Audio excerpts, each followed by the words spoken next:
kami menerima dan mendengar adanya kekhawatiran dari adik-adik lulusan PPG bagi prajabatan atau PPG calon guru dalam proses seleksi ASN P3K tahun 2024. Kenapa ada perubahan yang baru muncul? Ada apa ini? Kenapa baru tanggal 14 ada surat petunjuk penjelasan teknis yang adik-adik sebut dengan surat edaran? Kenapa Mas Dil? Iya, betul Ibu. Ini perlu kita sampaikan dulu ya Bu Dirjen ya. Bagaimana proses seleksi ASN P3K bagi lulusan PPG calon guru, dan yang terbaru adalah terbitnya surat edaran 5591 BB1 GT 0103 2024 tentang penjelasan teknis terkait masa kerja pelamar guru non ASN yang aktif bekerja di instansi daerah atau sekolah negeri pada seleksi ASN P3K JF Guru periode 2 tahun 2024. Nah, ini juga bagaimana implikasinya untuk adik-adik lulusan PPG calon guru atau prajabatan ini ya Bu Dirjen ya. Oke. Baik, ini saya jelaskan ya Mas Dirya dan juga adik-adik semuanya terkait seleksi ASN P3K tahun 2024. Jadi ini kebijakan sudah sangat jelas dan sudah lama, sejak tahun 2021. Semua kebijakan tentang prioritisasi, siapa peserta yang boleh ikut, tercantum dalam tahun 2024 tentang kriteria pelamar seleksi ASN P3K tahun 2024 yang terdiri dari 4 ya. Yang pertama pelamar prioritas, yang kedua guru X tenaga honorer kategori 2 atau XTHK 2, yang ketiga guru non ASN di instansi daerah, dan yang keempat lulusan PPG yang terdaftar pada pangkalan data kelulusan PPG di Kemendikbudristek Republik Indonesia. Nah, seleksi ASN P3K guru periode 1 sudah dilaksanakan pada tanggal 1 sampai 20 Oktober tahun 2024 ya semuanya Bapak Ibu. Insya Allah sudah clear dan dalam proses selanjutnya oleh Panselnas. Nah, lalu ada juga seleksi ASN P3K guru periode 2 yang dimulai tanggal 17 November hingga 31 Desember tahun 2024. Saat ini yang tengah berlangsung bagi 1 guru non-ASN yang aktif bekerja di instansi pemerintah, yaitu para guru non-ASN yang terdata aktif di Dapodik sebagai guru di sekolah negeri pada instansi yang sama paling sedikit 2 tahun, yaitu sebelum Oktober 2022 atau 4 semester berturut-turut sejak Juli 2022 secara terus-menerus. Ini berarti Bapak Ibu sudah terdaftar di Dapodik tetapi tidak terdaftar di BKN atau PKD. Jadi yang pertama kali itu hanya terdaftar di BKN Bapak Ibu. Lalu karena banyak guru yang belum terdaftar, maka kami usulkan ini termasuk yang ada di Dapodik. Lalu yang kedua, lulusan PPG yang terdaftar pada pangkalan data kelulusan PPG di Kemendikbudristek Republik Indonesia. Lulusan PPG bagi calon guru prajabatan yang belum lulus seleksi ASN P3K. Begitu ya Mas ya? Betul sekali Bu Dirjen. Jadi memang saat ini kan masih bergulir mapping ya Bu ya, untuk lulusan PPG calon guru atau prajabatan ini. Tapi memang Bu Dirjen, kalau pertanyaan adik-adik kita ini, lalu bagaimana terkait SE yang baru terbit ini, apakah berpengaruh pada ketentuan kebijakan seleksi atau tidak? Nah, ini yang menjadi ramai. Oke, jadi terkait, nah ini adik-adik semua lulusan PPG prajabatan yang saya cintai seluruh Indonesia yang sekarang sedang menyimak live IG ini, saya jelaskan itu bukan surat edaran, itu surat penjelasan teknis. Kenapa penjelasan teknis? Karena banyak Bapak Ibu di Pemda yang belum jelas dari juknis yang ada atau menerjemahkan dari Kemenpan yang ada. Jadi sama sekali tentu ini tidak ada pengaruhnya ya, karena surat petunjuk teknis ini adalah penjelasan teknis, bukan surat edaran, bukan kebijakan yang baru terbit. Itu yang harus diketahui adik-adik semua. Sedikit menyampaikan ya, bahwa sesuai amanat Undang-Undang ASN tahun 2023, suaranya kecil dulu, kecil, sudah ya. Jadi sekali lagi ya, sesuai dengan amanat Undang-Undang ASN tahun 2023, seleksi ASN P3K tahun 2024 menjadi harapan bagi seluruh guru non-ASN atau honorer yang terdata di sekolah negeri untuk tetap dapat bekerja, mengajar, dan diangkat menjadi guru ASN. Pelaksanaan seleksi ASN P3K jabatan fungsional guru di tahun ini fokus pada upaya penyelesaian dan penataan guru non-ASN sesuai dengan keputusan Menteri PAN-RB nomor 384 tahun 2024. Nah, sampai di sini semua harapan saya sudah clear. Jika belum, nanti dibaca kembali ya surat Kepmenpan RB nomor 384 tahun 2024 tersebut.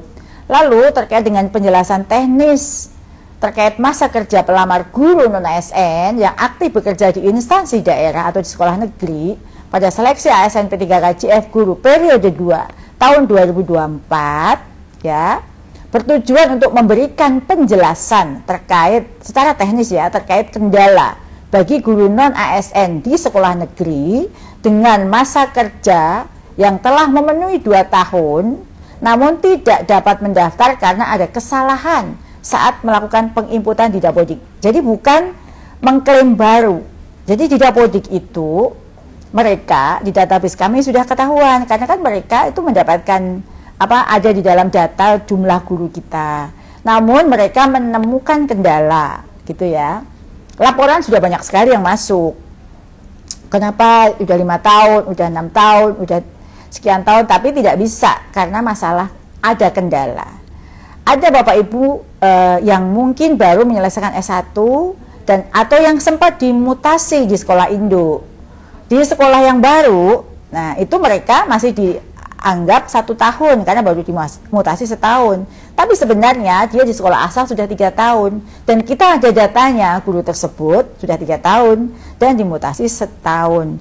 Karena sistem membacanya ada salah yang hal semacam itu ya terhadap kondisi tersebut, pemerintah daerah lalu dapat melakukan verifikasi dan validasi terhadap guru non-ASN untuk dapat mengikuti seleksi apabila memang memenuhi syarat masa kerja sebagaimana yang tertuang di dalam Kepmenpan tadi ya.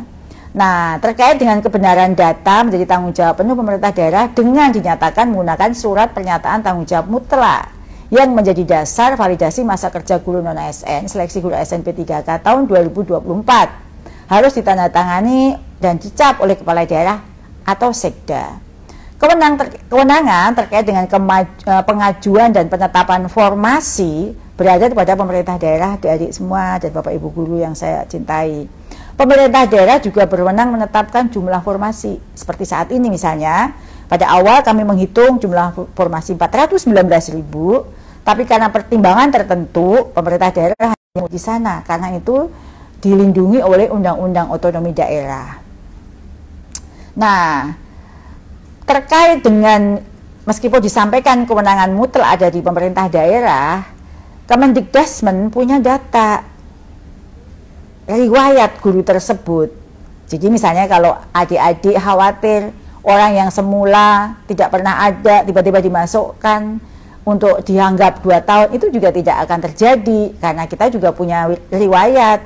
Pada saat kita menghitung kebutuhan guru itu jumlahnya 419.000, by name by address guru itu sudah ada gitu ya. Jadi kalau tiba-tiba muncul, meskipun ada kemungkinan atau dimungkinkan pemerintah daerah membuat SPTJM pada dia baru belum pernah ada dianggap ada, tapi kan kita punya data pengalaman mengajar mereka selama ini begitu ya. Jadi kita akan klarifikasi hal-hal tersebut. Nah, tidak ada perubahan kebijakan apapun dengan penjelasan teknis, maka disebut dengan penjelasan teknis. Itu pun tidak semua guru yang masuk prioritas guru non-ASN semuanya, hanya yang menemukan kendala bagi Bapak Ibu guru yang karena sebab satu dan lain hal bisa dibaca dalam penjelasan teknis itu, kondisi 1, kondisi 2, kondisi 3, sehingga dia tidak bisa melakukan pendaftaran. Perlu kita bantu ya, yang kita urus itu adalah seluruh guru yang terdata di Dapodik, seluruh guru di Indonesia yang mempunyai kesempatan yang sama untuk mengikuti seleksi. Jangan sampai dia sudah punya pengalaman 3 tahun, 4 tahun, tetapi karena masalah pendataan atau sistem input sehingga yang bersangkutan tidak bisa mengikuti. Jadi sekali lagi tidak ada perubahan kebijakan terkait dengan pelaksanaan ASN P3K tahun 2024. Tidak ada kebijakan yang baru dibuat karena Kemendikbudrismen tidak berwenang membuat kebijakan apapun terkait dengan proses seleksi ASN P3K. Kebijakan itu ada di Panselnas. Semua rujukan peraturan yang dipakai untuk seleksi ASN P3K itu dari Kepmenpan, Kementerian Pan RB, karena ASN itu ada di wilayah binaan yang bertanggung jawab itu adalah Kemenpan RB. Nah, semoga ini cukup jelas bagi Bapak Ibu ya. Penentuan formasi ada di Pemda, begitu juga pun kebenaran data. Di situ nggak hanya satu pihak, ada pihak yang selama ini juga mengurus DKD, itu juga tanggung jawab mutlak. PPK itu juga tanggung jawab mutlak. Dia dua belah pihak itu saling mengkonfrontasi data yang dimiliki oleh guru. Tentu ini juga daerah tidak akan main-main ya, karena proses validasi data. Karena data-data ini harus dapat dipertanggungjawabkan. Kami punya rekam jejak dan data para guru. Itu yang paling penting yang ingin saya garis bawahi terkait dengan petunjuk penjelasan teknis. Sekali lagi ini adalah penjelasan teknis hal-hal yang sudah termuat di dalam juknis sebelumnya, Kepmenpan yang sudah terbit sejak Agustus, ya sejak Agustus tidak ada perubahan prioritisasi, orientasi seleksi ASN P3K tahun 2024 itu apa, adik-adik dan Bapak Ibu guru semuanya bisa membaca di dalam Kepmenpan itu, ya. Jadi adik-adik juga harus mencari referensi yang betul, rujukan yang betul, jangan terprovokasi hal-hal yang sifatnya memanas-manasin, padahal sebenarnya itu jelas. Adik-adik juga harus tahu bahwa sampai adik-adik menjadi lulus itu pun perjuangan kita semua untuk mengantarkan kita semua menyiapkan guru-guru terbaik dengan segala perjuangan anggaran dan semua perjuangan tenaga, pikiran dan daya semua pihak yang bisa membantu adik-adik semua untuk bisa menjadi guru bersertifikat. Itu Mas Dil ya. Lengkap sekali Bu. Lengkap ya, lengkap. Tapi boleh kita minum kopinya dulu boleh, ya, Bu. supaya mengurangi ketegangan.